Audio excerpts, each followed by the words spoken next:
नमस्कार प्रिय विद्यार्थियों। आज की कक्षा में हम पानी की कहानी पाठ को समझेंगे। इसमें दिए गए जो सारांश के द्वारा हम पाठ को समझने का प्रयास करेंगे। आपकी पाठ्य पुस्तक वसंत भाग 3 में संकलित कहानी पानी की कहानी, आज उसी को पाठ का सारांश के ज़रिए हम समझेंगे। इस पाठ में विज्ञान संबंधी विषय को बहुत ही रोचक ढंग से प्रस्तुत किया गया है। इसमें पानी का मानवीकरण करते हुए, देखिए एक शब्द है मानवीकरण, मानवीकरण करते हुए अर्थात किसी जो प्राकृतिक निर्जीव वस्तु है उस पर मनुष्य का आरोपण कर दिया जाए, उसके व्यवहार को मनुष्य रूपी बताया जाए तो वह मानवीकरण होता है। ठीक है, तो मानवीकरण करते हुए इसकी विभिन्न अवस्थाओं का वर्णन किया गया है। इसमें पानी के निर्मित तथा निर्माण तथा उसके अस्तित्व बचाए रखने की जानकारी दी गई है। इसके अलावा ओस की एक बूंद अनेक अवस्थाओं से गुजरकर वायु, बादल, समुद्र, ज्वालामुखी, फिर नदी और नल के पानी से होते हुए पेड़ की पत्ती तक की यात्रा करने का वर्णन यानी बूंद की कहानी उसी की जुबानी प्रस्तुत किया गया है। लेखक अपने पथ पर बढ़ता जा रहा था कि बेर की झाड़ी के नीचे पहुंचते ही उसके हाथ पर ओस की बूंद आ गिरी। बूंद उसकी कलाई से सरक कर हथेली पर आ गई। अचानक बूंद के दो कण हो जाते हैं। वे दोनों कण हिल हिल कर कुछ स्वर उत्पन्न कर रहे थे। लेखक ने भी महसूस किया कि कहीं से सुनो सुनो की आवाज़ आ रही है। लेखक ने ध्यान से सुना तो पाया कि यह आवाज़ उन्हीं कणों से आ रही है। अब लेखक उस सुनो सुनो की आवाज़ को अनसुनी ना कर सका। उसके कहो कहो कहते ही बूंद ने खुशी से कहा, मैं ओस हूँ, यानी ओस की बूंद हूँ। अब ओस की बूंद अपने बारे में बताती है कि मैं ओस की बूंद हूँ। यहाँ पर देखिए, आप सभी जानते हैं निर्जीव वस्तु जो है वो बात नहीं कर सकती है, लेकिन निर्जीव वस्तु यहाँ पर बात कर रही है और इसीलिए यहाँ पर मानवीकरण अलंकार है, क्योंकि मनुष्य ही केवल बात कर सकते हैं, लेकिन यहाँ तो ओस की बूंद भी बात कर रही है, अर्थात मानवीकरण अलंकार। तो इस पूरे उसमें हमने देखा कि ओस की बूंद अपनी कहानी बता रही है कि वो किस तरीके से पानी बनी और पानी बनकर फिर कहाँ और कैसे सफ़र उसने तय किया। बूंद ने कहा, जब वह ज़मीन में इधर उधर घूम रही थी तभी पेड़ की असंख्य जड़ों ने उसे अपनी ओर खींच लिया। कुछ बूंदों को वे खा जाते हैं और कुछ को घृणापूर्वक बाहर फेंक देते हैं। वह बूंद अपने अंदर खनिज पदार्थों को लिए घूम रही थी कि एक रोए को यानी जड़ ने उसे अपने अंदर खींच लिया। उसे कुछ आगे की ओर खींच रहे थे तो कुछ पीछे से आगे बढ़ने के लिए।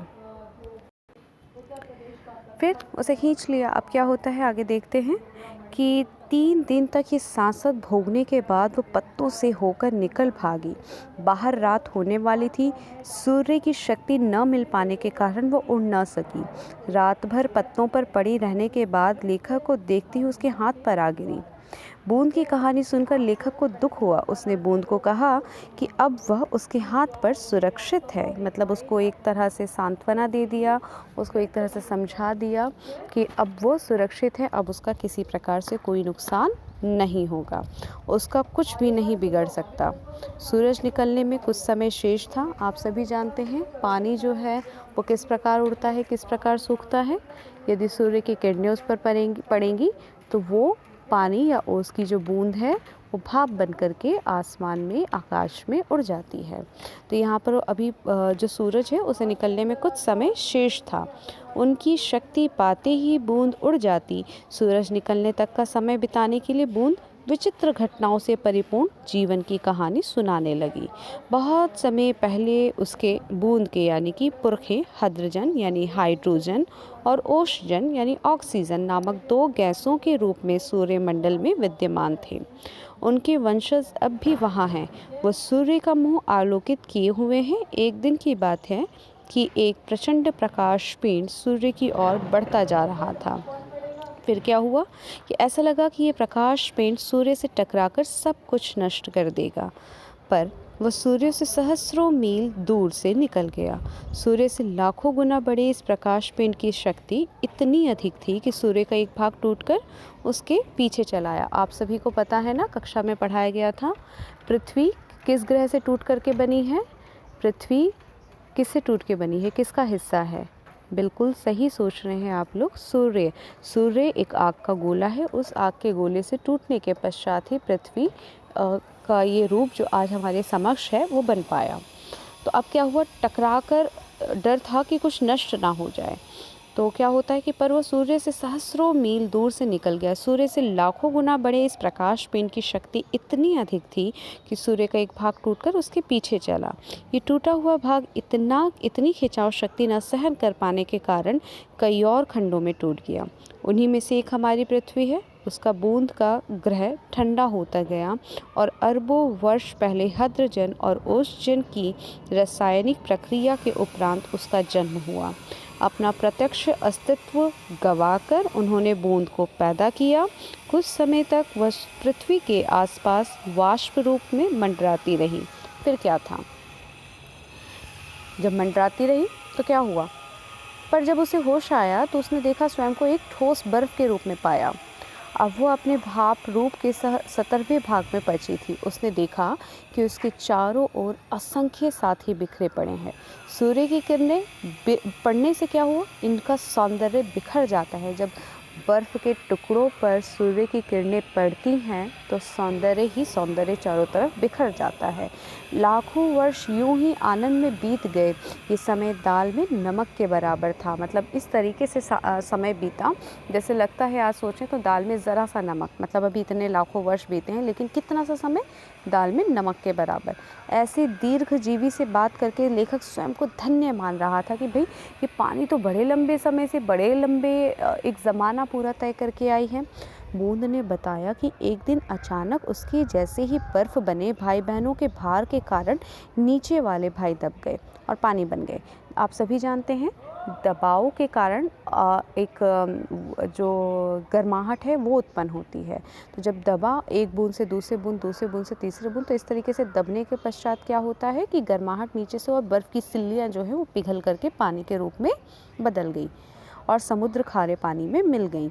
अब तक वह जान चुकी थी कि समुद्र में भी नाना प्रकार के जीव जंतुओं का साम्राज्य है। बूंद ने एक दिन समुद्र की गहराई में जाने का निश्चय किया। मार्ग में उसने नाना प्रकार के विचित्र जीव जंतु देखे, जिनमें धीरे रेंगने वाले घोंघे, जालीदार मछलियाँ, भारी भारी कछुए, मनुष्य से अधिक लंबी मछलियाँ तथा लालटेन के प्रकाश वाली मछली देखी। इसके समीप जो भी अनजान जीव आता था वो खा जाती थी। समुद्र में जाते हुए और अधिक गहराई में उसने जंगल देखा, जहाँ छोटे ठिगने, मोटे पत्ते वाले पेड़, पहाड़ियाँ और घाटियाँ भी हैं। कहाँ? पानी के भीतर, जल के भीतर। इनकी गुफाओं में रहने वाले नाना प्रकार के जीव महाआलसी थे। उसे ये देखने में कई साल लग गए। इस समय वो पानी की 3 मील मोटी परत के नीचे थी। बूंद ज़मीन में घुसकर अपनी जान बचाने का प्रयास करने लगी। समुद्र के जलकण भी तो अपनी जान बचाने का यही तरीका अपनाते हैं। बूंद अपने अन्य भाइयों के साथ चट्टान में घुस गई। कई वर्षों तक कई मील छोटी मोटी चट्टान में रहने के बाद वह अपने साथियों के साथ क्या की कि पृथ्वी का रहस्य जानने निकल पड़ी। वह अपने साथियों के साथ पृथ्वी का रहस्य जानने के लिए निकल पड़ी और एक ऐसी जगह पहुंची जहां कुछ भी ठोस न था। बड़ी बड़ी लाल पीली चट्टानें बहने के लिए उतावली थी। उतावली तथा खुशी में डूबी बूंद अचानक ऐसी जगह पहुंची जहां तापमान बहुत ऊंचा था। अपनी जान बचाने के लिए वह दूसरे स्थान की ओर भाग निकली। अचानक एक बड़ा सा धमाका हुआ और अपने साथियों समेत बाहर फेंक दी गई। वह आकाश में उड़ चली। उसने पीछे मुड़कर देखा कि पृथ्वी फट गई है।